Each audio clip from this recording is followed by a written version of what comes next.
want the guns, you'll just get mad at me. What can I say?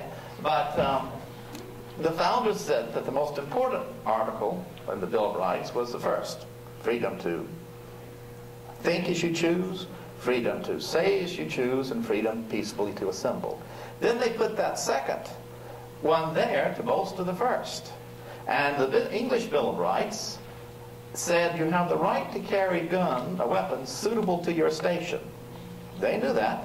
They left that out. Without that freedom to bear arms, they would never have been able to win the Revolutionary War. Now you can say, that's all changed now, and we don't need a Second Amendment. Then remove it by a constitutional amendment. Get the American people to consider it and vote on it. That's the simple thing. But the founders believed that the right to defend yourself was fundamental to preserving your freedom.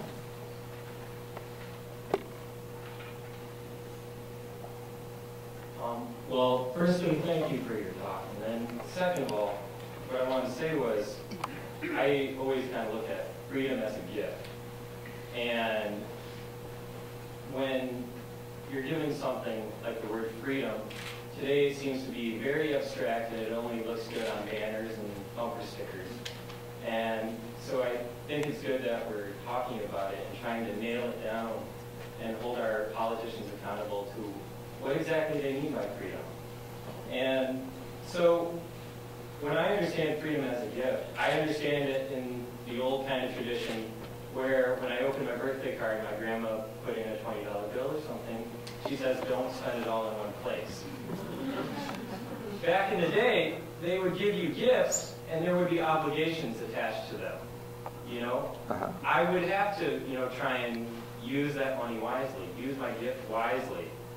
Now, are we kind of ignoring the obligations that come with American freedom, and now it's turning into just an ability, a power, our ability to, just do what we want rather than what we ought?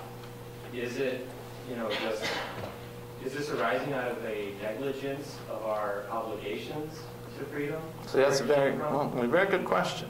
And the founders certainly understood, let me answer that first part, that for every freedom, there is a corresponding responsibility.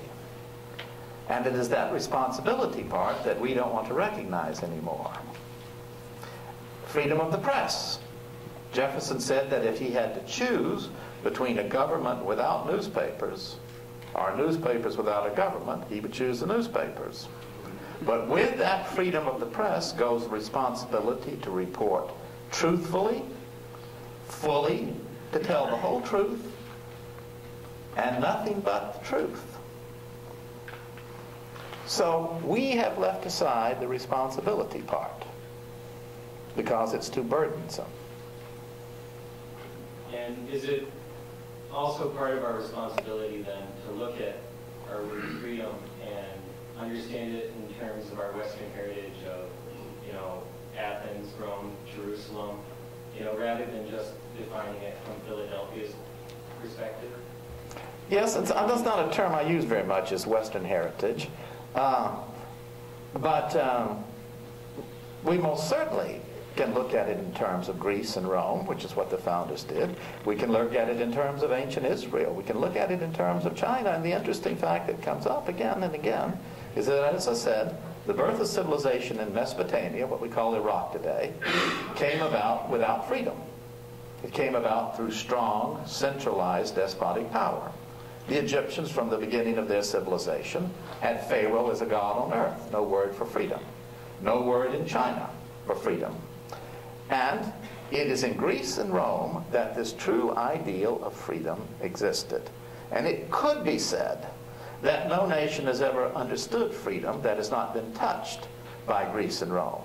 Our founders, however, believe that also the ancient Germans had an ideal of freedom, and that the two worked together. The Greek and Roman part, natural law, and the Germanic traditions of freedom being in the Anglo-Saxons' Magna Carta.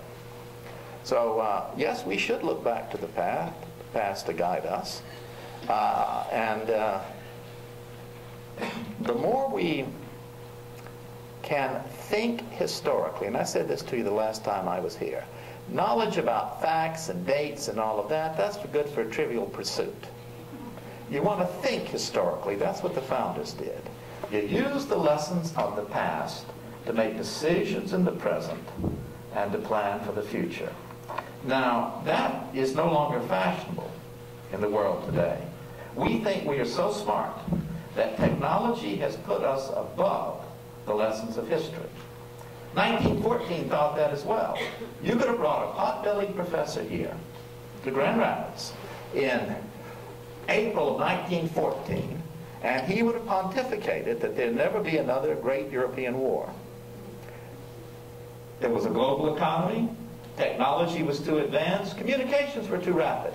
Trouble between France and Britain, why they get on the telephone and work it out. It was dead wrong. And President Bush was dead wrong about the lessons of history. No one has ever been welcomed as an invader in the Middle East. No one has ever been welcomed as a liberator there. And the ideal expressed so eloquently in the second inaugural, that freedom is a universal value and everybody wants it. It is the longing of the human soul. It's just not true. History says many times people choose despotism over the responsibility of freedom. So that's a good question that you asked. Thanks again for coming. Yeah. Is our tripartition of freedom that you mentioned something that can be established abroad from the top down? Or is our unique situation something that must be built from the bottom up? Well, that is a very good question. And again, I'd like to lecture to you about that in detail. But one of the other great statements and testaments to American freedom is George Washington's farewell address. He didn't hold a press conference. He sent it off to a paper in Philadelphia, went back to Mount Vernon for a while, and just let people digest it. But in it, he laid out clearly, one, that we have a unique love of liberty. In fact, he said, I don't need to talk to you a lot about liberty because it is so deeply ingrained in you. He said, you must put aside partisan politics. That will destroy you. You must have a sound currency. You must pay your debts. And he said, we have been uniquely blessed in that we don't have neighbors to attack us. And we should be friends to every nation, but we should avoid foreign entanglements. Now, President Wilson set us on the path of bringing freedom to the world. And he called World War I a war to make the world safe for democracy. And he believed in terms like self-determination would prevent another world war. And he was just dead wrong. Nations wanted national independence, but they did not want necessarily political freedom or individual freedom. After the Second World War, President Roosevelt believed very strongly in spreading freedom, and President Truman took it up. It led us into Korea. It led us into Vietnam. And two facts emerged that we have continued to ignore. One is there are areas that do not want our kind of freedom. And two, the American people just will not, for a long period, support an overseas war that they don't understand the reason for. But the first lesson of history, as I have told Cleves, is we don't learn from history. We won't learn from 1929, and we're not going to learn from this. I hope I'm here in 35 more years to say, look what happened in 2008, and it's happened all over again. Wall Street got greedy, and we're all suffering. So why don't you learn from history? It's an interesting question. I'll just be a little old-fashioned with this. How many of you have told your daughter, don't marry that boy? He will break your heart. I know what I'm talking about.